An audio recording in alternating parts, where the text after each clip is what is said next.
किसी भी पब्लिकेशन का बुक हो, किसी भी राइटर का बुक हो, इससे कोई मतलब नहीं होता है। मैथमेटिक्स में बहुत सारे राइटर्स हैं, बहुत सारे पब्लिकेशंस हैं जो कि आपको अच्छा से अच्छा मटेरियल सप्लाई करते हैं। Doctor R D Sharma sir, उनका ये बुक है and in my side this is one of the best book in mathematics for classes 8, 9, 10, 11 and 12। लेकिन अगर आप वेस्ट बुक को भी पढ़ते हैं, जैसे कि डॉक्टर साहब का बुक, आर.एस. अग्रवाल सर का बुक, के.सी. सिन्हा सर का बुक, ये सारे बुक्स को अगर सॉल्व ही कर लेते हैं, लेकिन अगर आप कॉम्पिटेंसी बेस्ड क्वेश्चन को सॉल्व नहीं कर पाते हैं, इसका मतलब ये होता है कि जो थ्योरी है, जो कंसेप्ट है, उस पर आपने पकड़ नहीं पाई है। उसको पकड़ने के लिए और आपको टेस्ट करने के लिए कि आपके अंदर कितना स्किल डेवलप हुआ, आप उस टॉपिक को, आप उस सब्जेक्ट मैटर में कितने ज्यादा नॉलेज हासिल कर पाए, कॉम्पिटेंसी बेस्ड क्वेश्चंस को सॉल्व करना चाहिए। अगर कॉम्पिटेंसी बेस्ड क्वेश्चंस को आप सॉल्व नहीं करते हैं, क्रिटिकल थिंकिंग क्वेश्चंस को अगर आप सॉल्व नहीं करते हैं, तो simply I can say that आप एक रटने वाला तोता बनते जा रहे हैं। मैथ के क्वेश्चंस को आप सॉल्व कर देंगे, लेकिन जो क्रिटिकल थिंकिंग वाला क्वेश्चन है, केस बेस्ड स्टडी है, कॉम्पिटेंसी बेस्ड क्वेश्चंस है, वहां पर आपकी गाड़ी अटक जाएगी। लगेगा जैसे कि आपने ब्रेक लगा दिया या आपका क्लच वायर खराब हो गया है।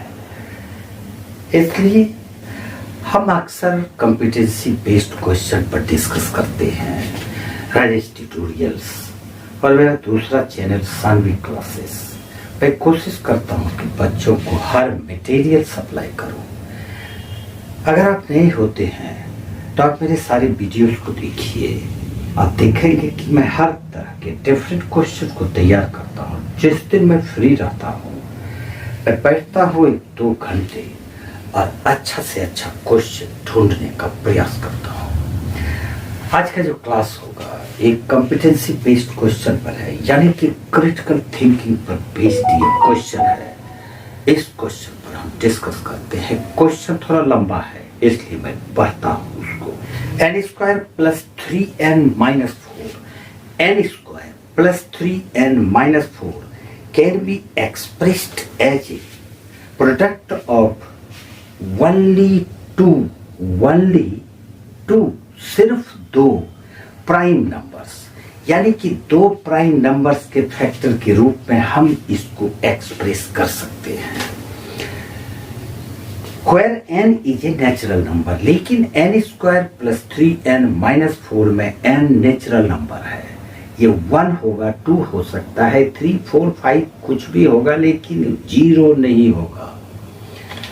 Find the value or values of n for which the given expression is n² + 3n - 4। तो आपको वो वैल्यू या वैल्यूज फाइंड करना है for which the given expression is an even composite number। एक ऐसा वैल्यू फाइंड करो जिससे कि जो ये गिवन एक्सप्रेशन है, दैट इज n² + 3n - 4, जो एक्सप्रेशन है हमारे पास n² + 3n - 4, ये एक्सप्रेशन एक इवन कंपोजिट नंबर हो। कंपोजिट नंबर और भी हो सकता है, जैसे 25 ऑड नंबर है, 9 ऑड नंबर है, कंपोजिट है। तो ये जो रिजल्ट होगा वो कंपोजिट है लेकिन इवन होगा। अब इतना सा हमारे पास मटेरियल है, इसको सॉल्व कैसे किया जाए, आप कितना थिंक कर सकते हैं, आपका थिंकिंग स्किल कितना डेवलप है, ये कॉम्पिटेंसी बेस्ड क्वेश्चन आपको सिखाता है। तो कॉम्पिटेंसी बेस्ड क्वेश्चंस को सॉल्व करो। कॉम्पिटेंसी बेस्ड क्वेश्चंस को जितना सॉल्व करोगे आप उतना ही ज़्यादा उसमें स्ट्रांग, उस टॉपिक पर आपका स्किल स्ट्रांग होता चला जाएगा, आप मजबूत होते चले जाएंगे। अब सबसे पहले तो इस एक्सप्रेशन को हम लोग फैक्टराइज करेंगे। तो जब फैक्टराइज करेंगे, जैसा आपने पढ़ा है फैक्टराइज में 9th क्लास में और 8th क्लास में, फैक्टराइज ये ट्राइनोमियल है। फैक्टराइजेशन में ट्राइनोमियल हम लोग मिडिल टर्म को स्प्लिट करते हैं। 3 है मिडिल टर्म, तो इसको स्प्लिट करेंगे ऐसा जिसका प्रोडक्ट -4 हो और जिसका सम 3 हो। सबसे पहले 4 और यहाँ पर n² का फैक्टर 1 है, तो 4 × 1 = 4। अब 4 का फैक्टर निकालेंगे तो 2 और 2, तो 2 और 2 लेने से काम हमारा नहीं चलेगा क्योंकि 3 है। तो इसका मतलब है कि 4 और 1 ही इसका एकमात्र विकल्प है। तो हम इसको लिखेंगे n² + 4n - n और फिर -4। 4n प्लस लेंगे क्योंकि यहाँ पर प्लस साइन है, और -n इसलिए क्योंकि हमको 3 बनाना है। तो प्लस क्यों लेंगे और सब्ट्रैक्ट क्यों करेंगे, ये याद रखो। अब इससे n कॉमन ले लेंगे तो n + 4 और यहाँ से -1 कॉमन लेंगे तो n + 4। अब यहाँ पर 2 टर्म्स है, एक ये और एक ये, इससे n + 4 कॉमन ले लेंगे, फिर n और -1। इस प्रकार से हमारे पास ये 2 फैक्टर्स n + 4 और n - 1 2 फैक्टर है। लेकिन ये जो प्रोडक्ट होगा, ये प्रोडक्ट एक इवन कंपोजिट नंबर है। इवन कंपोजिट नंबर का मतलब even composite number. Even composite number अगर ये बोल रहा है क्वेश्चन में, तो इसका मतलब है कि जो ही इवन कंपोजिट नंबर है उसका एक फैक्टर तो 2 जरूर होगा।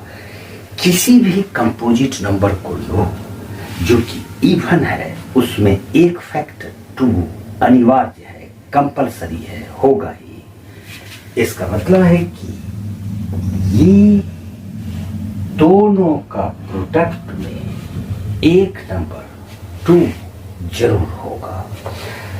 अब अगर हम n + 4 को 2 मानते हैं, अगर n + 4 = 2 लिखते हैं, तो देयरफॉर n = 2 और ये 4 इधर आके माइनस यानी -2, ये वैलिड नहीं है। इसका मतलब है कि n - 1 को हम 2 लेंगे तो देयरफॉर n = ये -1 इधर आके प्लस हो जाएगा, तो 2 + 1 = 3। इसका मतलब n का वैल्यू 3 होगा। ये था इसका आंसर। अब इसको चेक भी करते हैं कि हमने जो सॉल्व किया क्या वो सही है। तो चेक कैसे करेंगे? चेक करेंगे ये जो n = 3 आया, इस एक्सप्रेशन में इस वैल्यू को सब्स्टिट्यूट करके देखो कि इस एक्सप्रेशन में n = 3 रखने पर क्या आता है, कौन सा नंबर आता है। तो n² + 3n - 4 = n3 रखते हैं, तो 3² + 3 × 3 - 4, 3² 9 + 3 × 3 9 - 4 = 18 - 4 = 14। इसका मतलब है कि ये नंबर 14 ही होगा। अब क्या 14 कंपोजिट नंबर है, तो definitely 14 is a composite number, क्योंकि 14 का 2 से ज्यादा फैक्टर होगा तो कंपोजिट है। दूसरी बात क्या 14 इवन है, तो बिल्कुल इवन है, क्योंकि कोई भी नंबर जिसकी की वंस पर यानी कि वंस प्लेस पर 0 हो, 2, 4, 6, 8 हो, वो इवन होगा। तो 14 एक इवन है और एक कंपोजिट नंबर है, तो आंसर हमारा सही था। इसका अगर फैक्टर निकालेंगे तो 14 का फैक्टर 2 इंटू 7 आएगा।